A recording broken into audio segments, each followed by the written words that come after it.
ଆଜି ସକାଳୁ ସକାଳୁ ମାମା ମୋତେ ଗାଧେଇ ପାଧେଇ ସଜ କରି ପୁରା ରେଡ଼ି କରିଦେଲେ। ମୁଁ ଭାବିଥିଲି ଆଜି ମୋତେ ମାମା କେଉଁଠି ବୁଲେଇ ନେବେ ବୋଲି। ଦେଖିଲା ବେଳକୁ ଏଠି ମୋତେ ଗୀତ ଶୁଣେଇକି ଜବରଦସ୍ତି ଶୁଆଇଦେଲେ।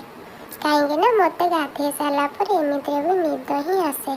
ହେଲେ ଆଜି ଟିକେ ମୁଁ ଭାବିଲି ଏତେ ସଜ କରୁଛନ୍ତି ମାନେ କୁଆଡ଼େ ବୁଲେଇ ଟିକେ ନେବେ ବୋଲି। ହଉ, ମୁଁ ଶୋଇ ସାରିଲା ପରେ ଏଠି ଆସି ମାମା ତାଙ୍କ କାମ ଷ୍ଟାର୍ଟ କରିଦେଲେ। କାହିଁକି ନା ମୁଁ ଚେଇଁଥିଲା ବେଳେ ମାମାଙ୍କୁ ବହୁତ ହଇରାଣ କରେ, ସେ କିଛି କାମ କରିପାରନ୍ତିନି। ୱାଓ, ଆଜି ତ ବଢ଼ିଆ ତରକାରୀ ହେଇଛି। ମୁଁ ଆଜି ସବୁ ଭାତ ଡାଲି ତରକାରୀ ଖାଇବି। ମାମା ସବୁଦିନ ମୋତେ ଖେଚୁଡ଼ି ଖୁଆଉଛନ୍ତି, ହେଲେ ଆଜି ମୁଁ ମନ ଭରିକି ଖାଇବି। ଇଏ କ'ଣ ସବୁଦିନ ଭଳିଆ ଆଜି ବି ଖେଚୁଡ଼ି? ଆଜି ତ ବଢ଼ିଆ ତରକାରୀ ହେଇଛି। ମାମା ତମେ କ'ଣ କରୁଛ? ଓହୋ, ସେଟା ମସଲା ତରକାରୀ ବୋଲିକି ସେଥିପାଇଁ ମାମା ମୋତେ ଖୁଆଉନାହାନ୍ତି। ହେଲେ ମୁଁ ରାଗିକି ଏଠି ଆକୁ ତାକୁ ମାରୁଛି, କାହିଁକି ମୋତେ ସେ ତରକାରୀ ଖୁଆଇଲେନି।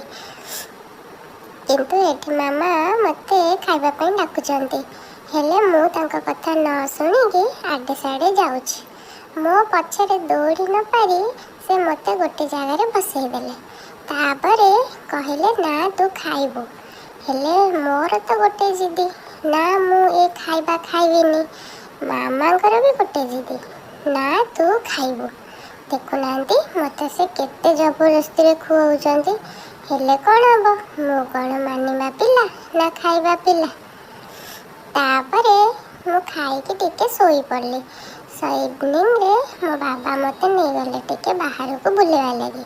ବୁଲେଇକି ଆସି ସାରିଲା ପରେ ଟିକେ ଥକି ପଡ଼ିଲି, ସେଥିପାଇଁ ମୁଁ ଏଠି ବସିକି ଚାମଚ ଗ୍ଲାସ୍ ସବୁ ଆଣିକି ଏକଲା ନିଜେ ଖେଳୁଛି।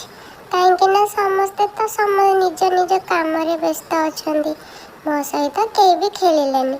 ସେଥିପାଇଁ ମୁଁ ନିଜେ ଏକଲା ଖେଳୁଛି ଏଠି।